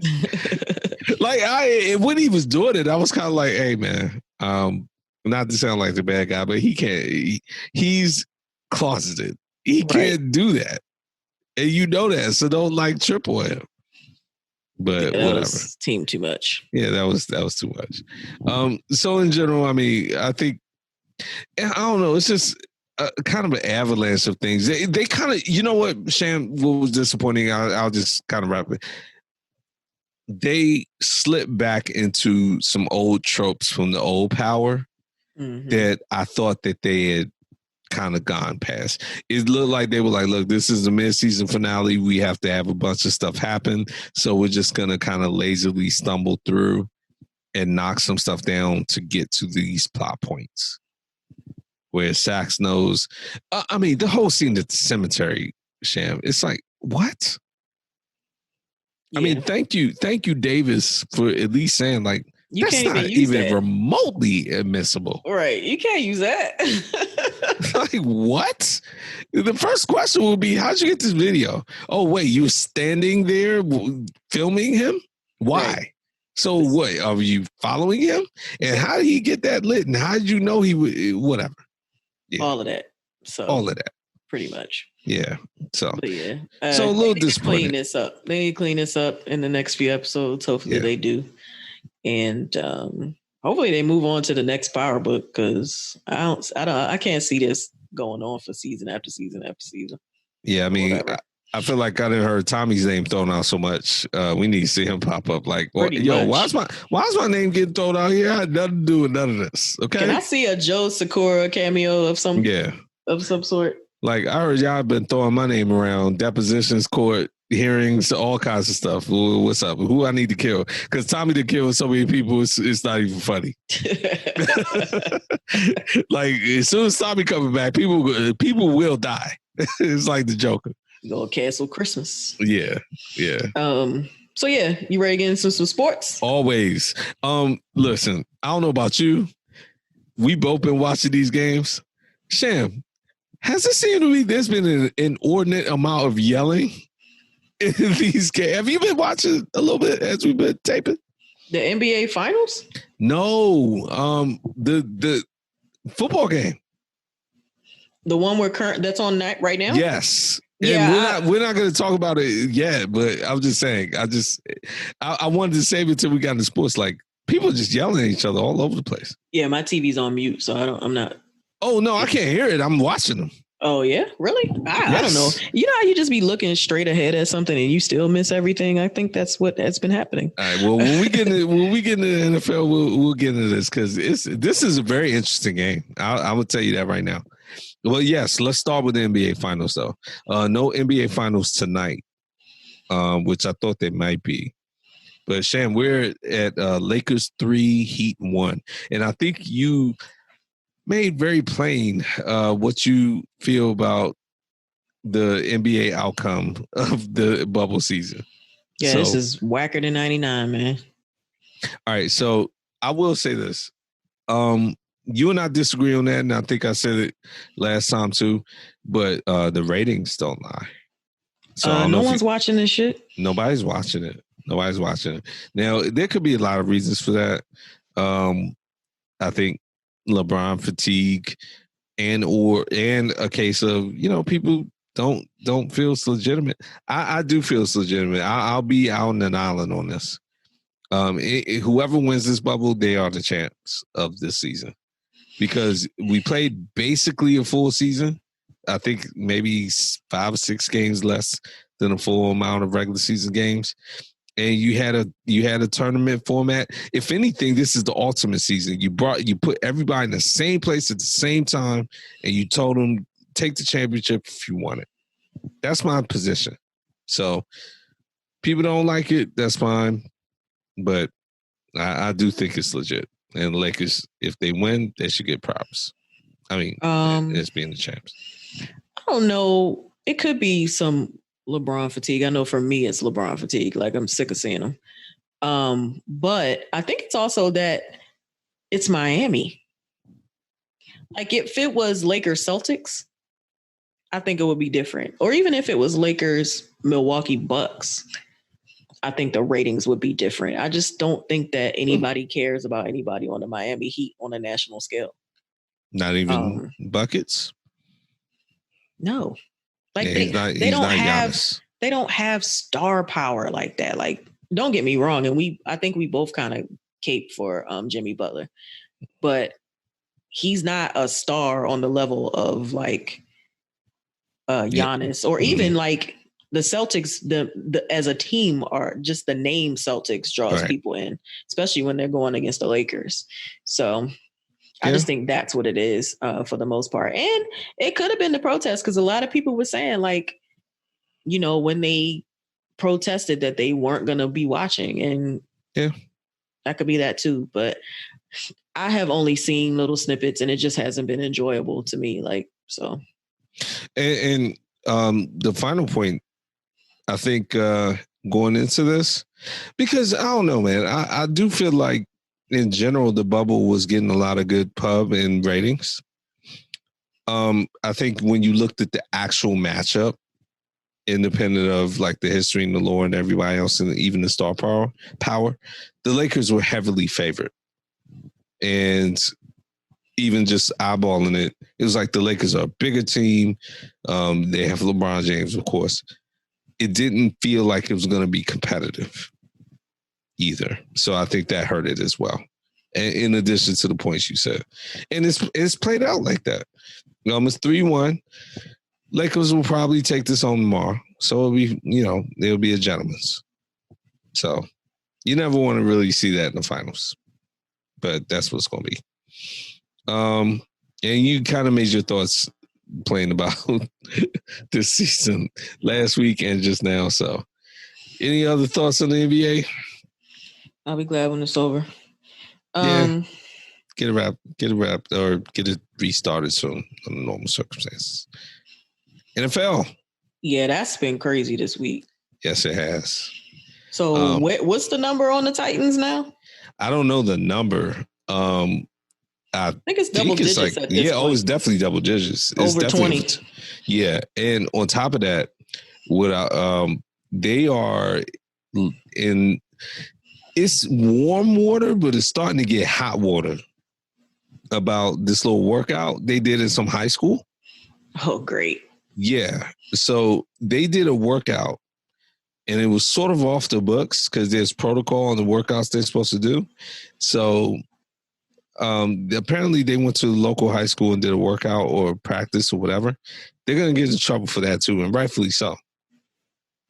And that's a variable thing. He probably, on some Belichick stuff, I'm bigger than the league. I don't care what happens, whatever. But in addition to the COVID outbreak, they're in trouble for that. And the league is just getting into that. Wow. And they were warned against it because I don't know, it's not like it was a one-off. I think they had done it before and Scuttle got back to the league. The league kind of put like a little flyer out to them like, we don't know if this is true, but if it is true, stop it. And then they didn't. So I think they got caught with their hand in a cookie jar. So the Titans are in some bad trouble.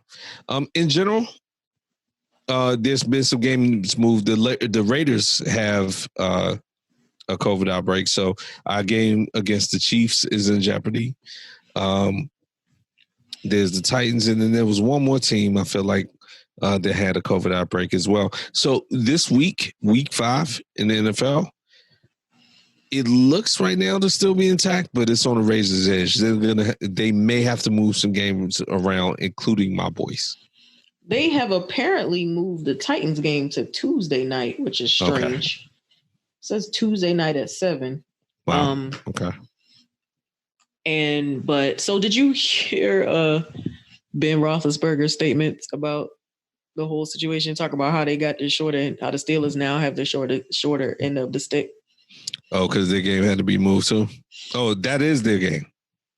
Well, they were supposed to play the Titans last week. Yeah. And it got moved. But I'm like, y'all 3-0. Shut the hell up. Yeah. Enjoy the little break. He always talking. Like, I don't ever even if it's something valid, I just don't want to hear from him. I've decided. I've just decided. I don't want to hear from Ben Roethlisberger. Right. He talked too much. We talked about that in that preview episode. Like, what are you talking about? Just shut up. But I find it interesting that neither the Patriots nor the Raiders had to cancel their games or have them postponed, because the Patriots, like Cam had COVID, point blank period, and he's like your quarterback, the star of the team, and they still played like the next day. Yes, they did. Yes, they did.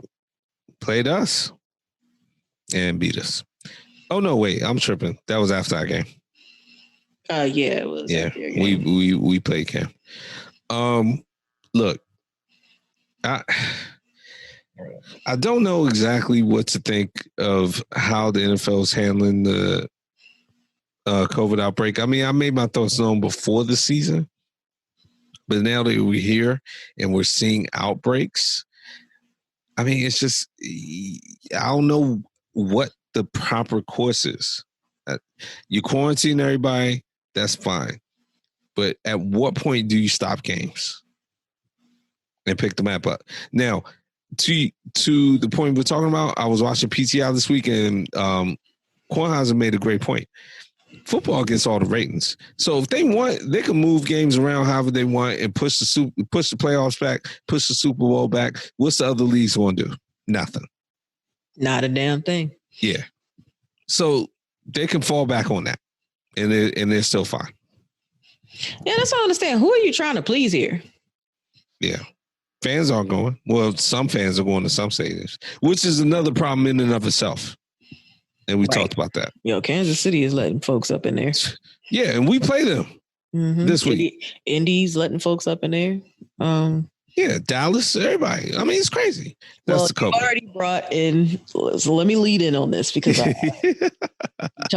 you said Dallas, but there's a neighboring city about 4 hours away that fired its coach this week. Hey, listen, even last week I said the calls were growing. Welcome to the party. Welcome to the party. The Texans finally fired Bill O'Brien. It only took them going 0-4. And 2 years to do it. They had 2 years to do it. It only took them going 0-4. And oh, by the way, Sham, actually what it took is apparently he and JJ Watt got into a shouting match in practice. I did hear about that. Here's my problem. So Deshaun Watson is out here getting pummeled into the earth every single week. Doesn't say a word, and if he did argue with him, he probably have been labeled a malcontent. JJ Watt, who plays approximately 30% of games, right? Oh wait, I gave him more than that. Yeah, so you're probably right. It's about 30. Yeah, I was just going ham on him real quick just to make my point. It's probably closer to half, to your point, but either way, decides to go ham on him after going 0-4, and now all of a sudden he's fired. Sam, he's the GM too. Well, you know, JJ Watt is the he's Captain America. He's the son of the city, right? Yeah, but meanwhile, like nobody took into account that maybe he should have got fired. I don't know, because our quarterback is just getting drilled into the ground every single play. And if he had started yelling at him in practice, look at all the headlines we would have seen. Deshaun Watson, unresponsive to uncoachable and all kinds of stupid stuff we would have heard. Yeah, man, he was killing my prediction. Get him out of there. But I don't know if having Romeo Crennel as the interim head coach is any better. Now, look, here's the thing about Romeo Crennel, and that's an excellent point. Romeo Crennel is the guy you want as the interim. But be careful. That's fool's gold. Romeo.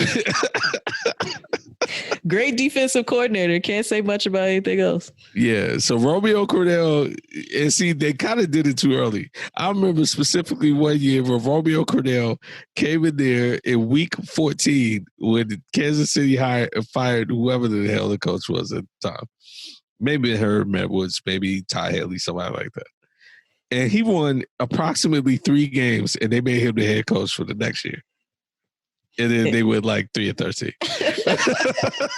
He has a 3-game max. Right. So it's one of those things like, okay, Houston, it's like Elmer Fudd, be very careful, be very, very careful.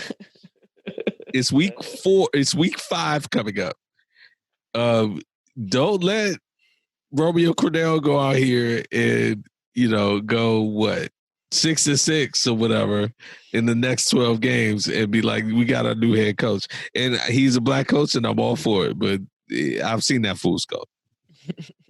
But look, Bill O'Brien got fired because the Houston Texans are 0-4. Deshaun Watson is who they just paid is getting sacked all over the place.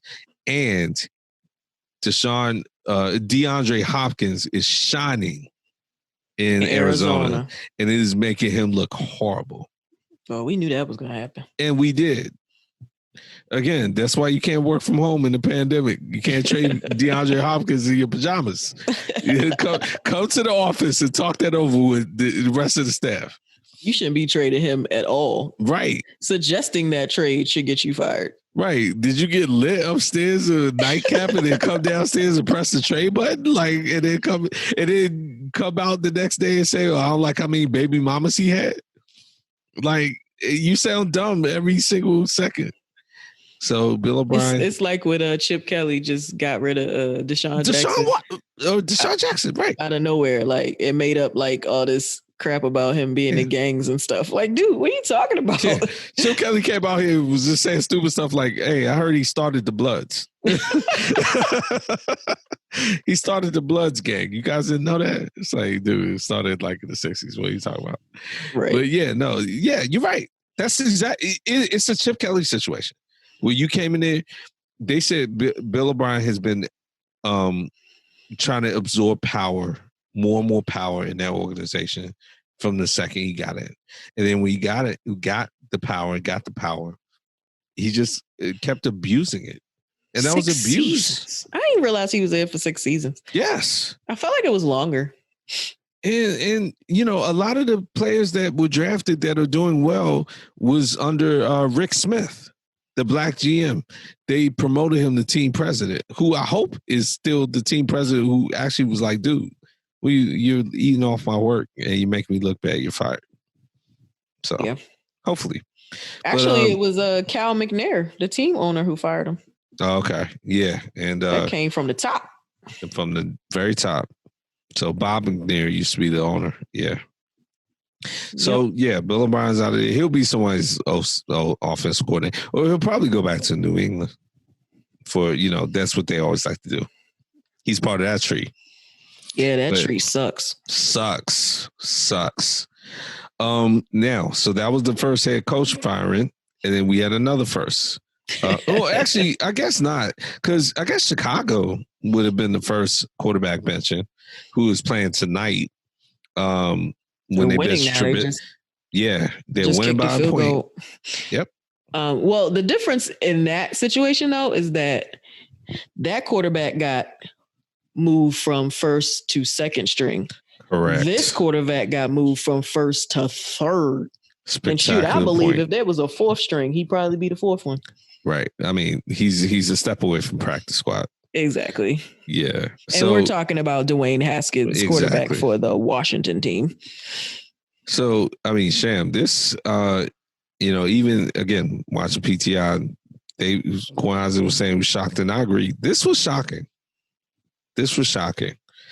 Now, Ron Rivera came out, so we'll see how you feel about this. Basically was like, look, the division is there for the taking. That was his logic. The division is there for the taking. This isn't an exact quote, but this is the sentiment. Under normal circumstances, I probably would have let him continue to play and grow and whatever. But the division is so bad, Sham, that they feel like if they could just get some competent quarterback play, that they'll be able to take the division because the Eagles, the Cowboys, and the Giants.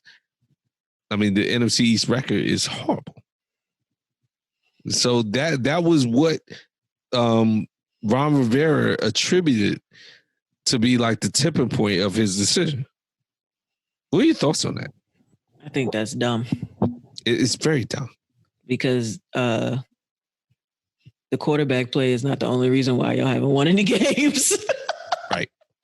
Oh, they won one. They won one against us. Yeah, because we're trash. But yeah, it wasn't the quarterback play that won them that game. So no, it was also not. It was the defense. Yeah. Right. It was consequently our bad quarterback play that won them the game. Look, I said this to you jokingly in a Facebook message. Mm-hmm. I said, this is the Doug Williams curse. Yeah. They've had how many different quarterbacks 30. Since 1993? After Doug Williams was treated horribly and his position was taken away and given to Mark Rippon? 30. Yeah. 30 and 27 years. Uh-huh.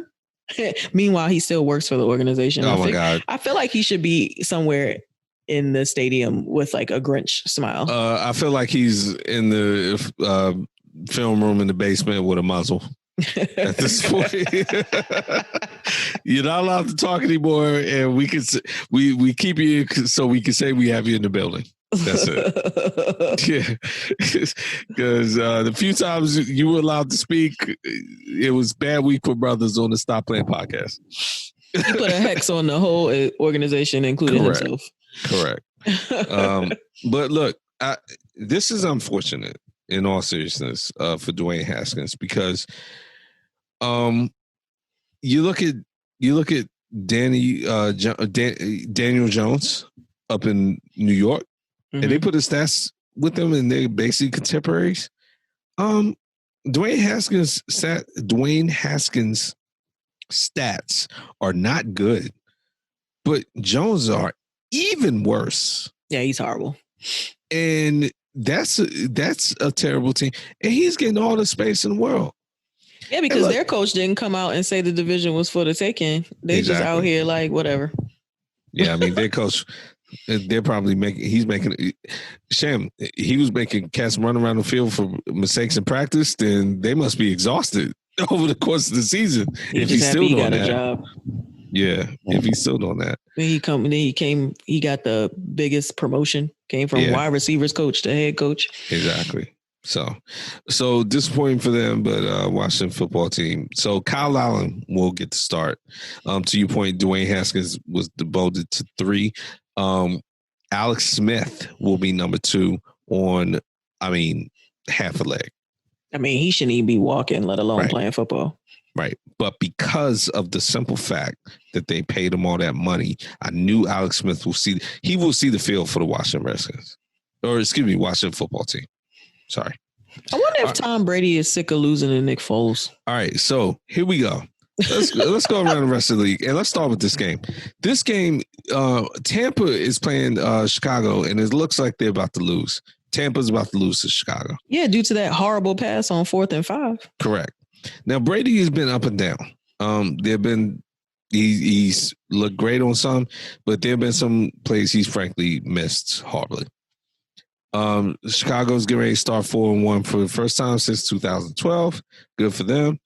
Khalil Mack had a slow start, but I think I've personally seen in this game 2 sacks, and I didn't even think I've seen all of them. So he's picked back up. Brady was screaming on people on the sideline, and so was Foles, actually. That's what Brady does. He does do it, but he's in a new team now, so you would think maybe calm down a little bit. No, he's the GOAT. Why would he calm down?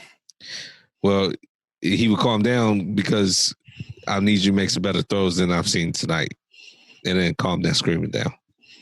Now, if you're in New England and you make some bad throws, hey, you know what? I brought 6 rings here. You down there, you new in the building too, man. I know you're the man out here, but prove it. Some of these throws are not looking like that.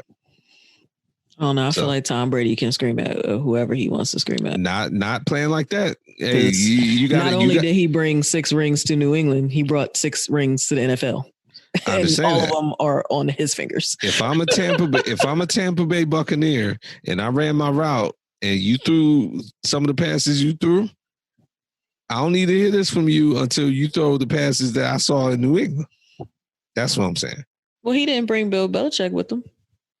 Exactly, which is why you can't scream like this. I also have noticed that Gronk looks much better than he has looked in the past. He easily has his best game tonight.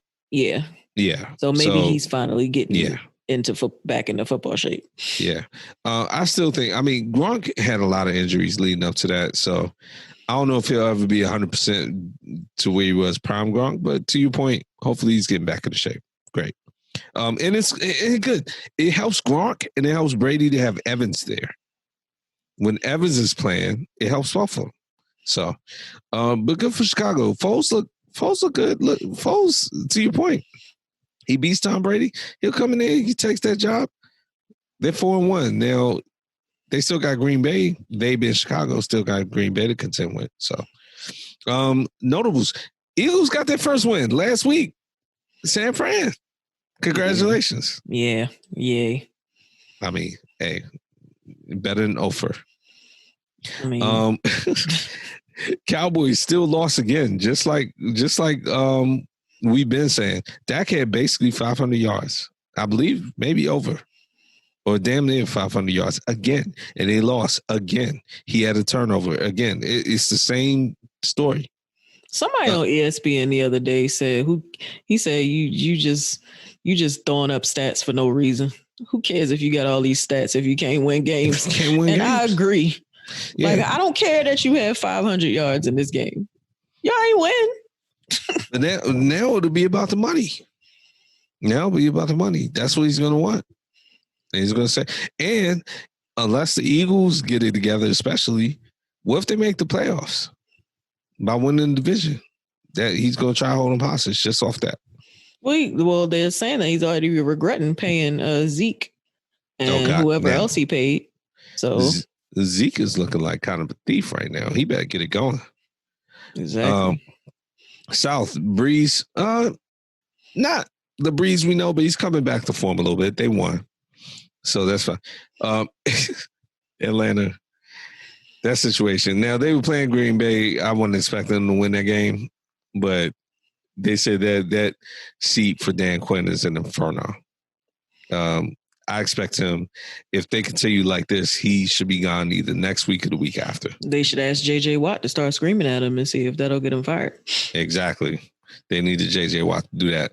We just saw Tampa and Carolina. Carolina actually, I believe, lost. But Teddy Bridgewater and Rule are doing all right down there, Bridgewater especially. In North Minnesota, they did win, but Kirk Box, I don't know, man. They still need to get it together up there. But they did win. Detroit, okay. Matt Patricia, he needs to be gone. He is still blaming the culture there for his losses. My cousin, Jim Caldwell, he's not my cousin, but I call him my cousin. Jim Caldwell, he was fine up there. Matt Patricia needs to be gone. The West. San Fran, y'all beat them. Rams looking good. Arizona, I don't know if they won or lost. They're 2-2. Yeah, I think they lost. That's right. And then Arizona. Oh, Seattle. Seattle's still good. They look like they can't lose. Yeah, Seattle's still good. I called them to win the division, but I didn't think they'd be this good. Shoot, I had them in the Super Bowl. They got to do something. They got to be that good. Yeah, I need my prediction to come. Well, they looking good for that. They definitely looking good for that. AFC Buffalo, my Raiders played them. It was. They pretty much dominated. We made some mistakes, but look, they beat us. Buffalo's still looking good. And Josh Allen is balling. Yeah. New England is in some trouble here because Cam has COVID. They lost to Kansas City, which, okay, but they're 2-2. The defensive player had COVID too. Yeah. Gilmore. Yeah. Who's the DPOY last year. Mm-hmm. So they're in trouble. Look, the Jets, Adam Gase, he's about to be out of there. Like, I don't even know why they are what they're doing, why they're doing what they're doing. And Miami, Fitzpatrick, he's out there throwing interceptions and stuff. Like, the Fitzmagic wears off quickly up there. Yeah, he gets a couple games and then he's like, whatever. Yeah. North, Pittsburgh, you know what? They got the bye week with Titans. We already talked about them, so they'll pick up. But Pittsburgh's looking good. Cleveland's looking good. I mean, look, Dallas can't stop anybody, so it's kind of a poor gauge. But Cleveland's looking okay. They actually 3-1, I believe. Pittsburgh is poised to go 4-0 this week because they're playing my Eagles. Battle. Hey, Pennsylvania battle. So here's an interesting statistic about that battle. When they play each other in Philadelphia, the Eagles have won 10 straight, like 9 or 10 straight, something crazy like that. Like Pittsburgh cannot win in Philadelphia. It's kind of split the other way, but I wholeheartedly believe that Pittsburgh is going to crush us at Heinz Field on Sunday. Crush? Wow. I don't know. I think you guys will come up. You guys seem to have pride for stuff like that. I could see that being a close game. I still like Pittsburgh for it, but I don't see a crush. But hey, loss is a loss if it happens. That's a good game though. That's a good game. Yeah, we'll see. Cincinnati, they're excited about Burrow, and they have reason to be. He's playing well. He's playing very well. But Cincinnati's not going to make any noise. Apparently, he's the best quarterback in Ohio. Baker Mayfield, look, he's been looking solid. He's the worst quarterback in Ohio. All right. Well, and then Baltimore, they recover from the Kansas City game, and they'll be fine. So it was your prediction was Baltimore and Seattle, right? In the Super Bowl? Yep. So Baltimore's still fine. And South Titans still undefeated. Did they lose? No, they didn't play. No, they didn't play. So they're still undefeated. Right. Colts. They got that COVID bye. Colts, your man Frank Wright still out here trying to do it. And then Houston, we already talked about them. Is it bad that I want Frank Reich to fail so he have to go back to Philadelphia? Yes, it is bad. Okay. Because he did good work for y'all. Just checking. But it makes sense. And then finally the West, Kansas City is just, they're just trying to roll through people. We play them this week. This is not looking good. My Raiders were just making stupid mistakes. Offense playing well, but defense, we can't stop anybody. So it is what it is. Denver, not good. LA, all I need to hear from y'all is what's up with Tyrod Taylor and what's up with his settlement. That's all I need. But no, Justin Herbert, I called him Hubert last week. So Justin Herbert, yeah, I did a couple times. Justin Herbert is playing well. So, but I mean, that doesn't justify what happened to Tyrod Taylor, but they're going to ride him out. You know what? It's going to make Anthony Lynn look like a liar when he says he's going to give Tyrod Taylor a shot back. Because no, he's not. So that compounds the crime. But that's a roundup for the Nuffle. Khalil Mack is being interviewed right now. He had 2 sacks. So yes. Yay, him. Yep, miss him. We need him right now. We need him for next week coming up right now. And yay us, because this episode is coming to a close. All right. Episode 81. Tim Brown. Tim Brown. Terrell Owens. Yeah, I don't like T.O. I do. You shouldn't either. Love T.O. They did him dirty. He played well in the Super Bowl, but he was doing push-ups after that. Yeah, he should have been doing push-ups because they ain't treat him right. I don't care. Team T.O. Wait, you said Tim Brown? Tim Brown. Oakland. Yeah, that's cute and all, but T.O. kills him in all statistical categories. Okay, but they're both Hall of Famers. Don't do that. Don't disrespect Tim Brown like that. Don't disrespect Tim Brown like that. Take us out. Disrespect them. Those are facts. Anyway, thanks for listening to this episode of the Stop Playing Podcast with Sham and Shaka. As always, you can find us on Facebook and Instagram at the Stop Playing Podcast and on Twitter at Stop_Playing Pod. You can also find us on Spotify, Apple Podcasts, and Google Podcasts, or wherever your preferred podcast app is. Don't forget to sign up on YouTube, on our YouTube channel. And also, if you want to email us at info@stopplayinpodcast.com. And as we always say, no double dipping unless it's the podcast. Keep your chips on the plate, and we'll talk to you again real soon. Stop playing.